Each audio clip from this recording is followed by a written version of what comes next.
तो इस वीडियो में हम बात सरकार के 5 दावे और उनकी हकीकत की करेंगे। दावा नंबर 1, सर्जिकल स्ट्राइक से लेकर सख्त आतंकवाद के खिलाफ कार्रवाई, एलओसी पर दुस्साहस का जवाब, अनुच्छेद 370 को ट्रिपल तलाक को खत्म करना निर्णायक सरकार के रूप में जाना जाता है। लेकिन इसकी हकीकत क्या है? एलओसी पर चीनी घुसपैठ और चराई क्षेत्र का नुकसान और पेट्रोलिंग क्षेत्र सुरक्षा में सरकार की नाकामी को दर्शाता है। हकीकत यह है कि जम्मू कश्मीर देश में तीसरी सबसे बड़ी बेरोजगारी वाला क्षेत्र बन गया है। नोटबंदी के बाद जम्मू कश्मीर को भारी आर्थिक नुकसान का सामना भी करना पड़ा है।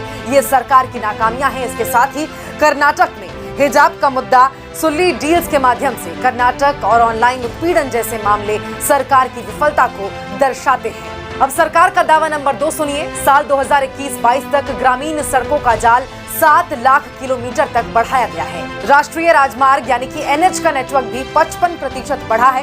देश की 99% बस्तियां अब सड़कों के जाल से जुड़ गई हैं। ये सरकार का दावा है। इसकी हकीकत क्या है मैं आपको बताती हूँ। साल 2014-15 की तुलना में साल 2021 और 22 में NHAI का कर्ज 14 गुना बढ़ा है। पीएम ग्राम सड़क योजना के लिए जो फंड अलॉट किया गया था उससे कम इस्तेमाल में लाया गया है। साल 2021 और 22 में सड़कों के बनने के काम में भी काफी हद तक कमी आई है। अब सरकार का दावा नंबर 3 क्या है मैं आपको ये बताती हूँ। पीएम घाटी शक्ति के माध्यम से राज्यों और केंद्र शासित प्रदेशों में मल्टी मॉडल कनेक्टिविटी लाने में मदद मिली है। ये सरकार का दावा है। अब हकीकत क्या है वो सुनिए। प्रोजेक्ट अथॉरिटी और स्पेशल फाइनेंसिंग मैकेनिज्म की कमी ने योजना के क्रियान्वयन को कठिन बना दिया है। अभी जो परियोजनाएं चल रही हैं वो नीति आयोग की सिफारिशों के अनुसार नहीं है। दावा नंबर 4 क्या है? पिछले कुछ वर्षों में सरकार ने 3 करोड़ 50 लाख परिवारों को पक्का मकान दिया है। गरीबों को रसोई, गैस, बिजली, शौचालय, पानी जैसी मूलभूत सुविधाएं प्रदान की गई हैं और राहत दिया गया है। लेकिन हकीकत क्या है?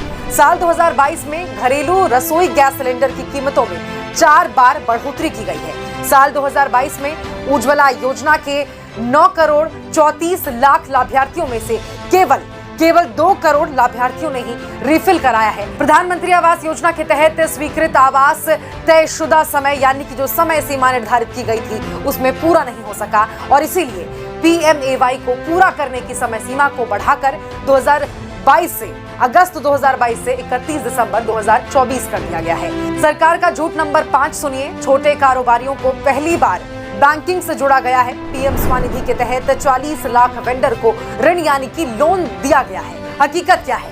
पश्चिम बंगाल जैसे टीएमसी शासित राज्यों में लक्ष्य के केवल 5% लोगों तक ही इस योजना का लाभ पहुंच सका है। सीपीएम के नेतृत्व वाले राज्य यानी कि केरल में ये मात्र 8% तक ही पहुंचा है। आप शासित यानी कि दिल्ली में 26% लोगों तक ही इसका लाभ पहुंच सका है। आरोप है कि योजना के तहत 75% लाभार्थी केवल 7 राज्यों और 1 केंद्र शासित प्रदेश से है। तो ये थे सरकार के 5 झूठ और उसकी हकीकत। ऐसे ही और 5 झूठ आपको अगले वीडियो में बताएंगे।